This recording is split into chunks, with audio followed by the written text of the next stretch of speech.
Bonjour, bienvenue dans Uppercut by Pastor D, Uppercut du lundi 10 et nous vous disons ceci.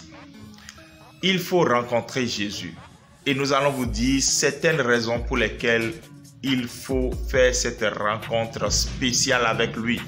La principale de toutes, c'est que selon Jean 17, verset 3, il est écrit: or, la vie éternelle, c'est qu'ils te connaissent, toi, le seul vrai Dieu, et celui que tu as envoyé, Jésus-Christ. La raison principale, c'est donc la vie éternelle. Il faut rencontrer Jésus, il faut le connaître et vivre une expérience particulière, biblique, spirituelle, spéciale avec lui. Dans ce verset, la vie éternelle est décrite comme étant la connaissance de Dieu. La vie éternelle, c'est qu'il te connaisse. Je prie que tu connaisses Jésus davantage, que ta marche chrétienne ne soit pas stérile maintenant.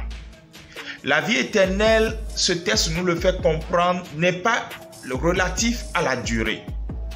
Si la vie éternelle était relative à la durée, c'est-à-dire l'adjectif éternel, c'est ce qui dure dans le temps, alors le pécheur aussi a une vie éternelle.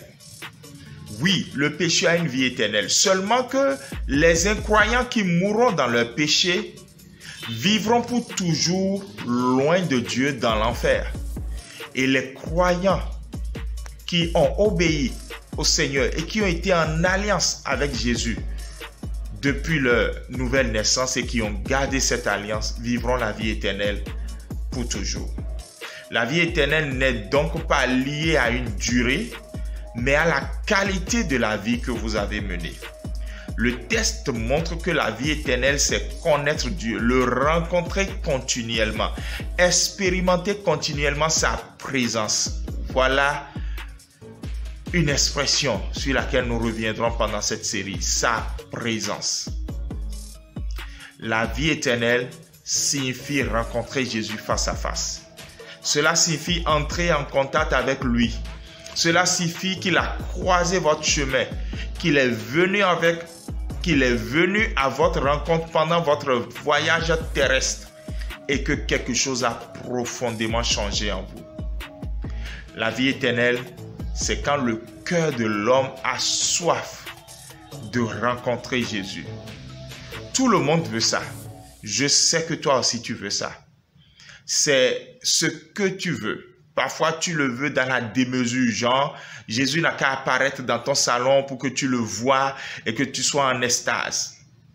Mais vous savez, Jésus est partout. Et dès demain, nous verrons un peu la différence entre l'omniprésence de Dieu, il est partout, il est avec vous tout le temps, et sa présence vécue et expérimentée dans votre vie. Rencontrer Jésus, c'est comme avoir des jours du ciel sur la terre. Et je prie que ce soit ce que vous viviez de façon extraordinaire pendant cette série. Que Jésus se révèle à chacun d'entre nous. Amen, shalom et à demain.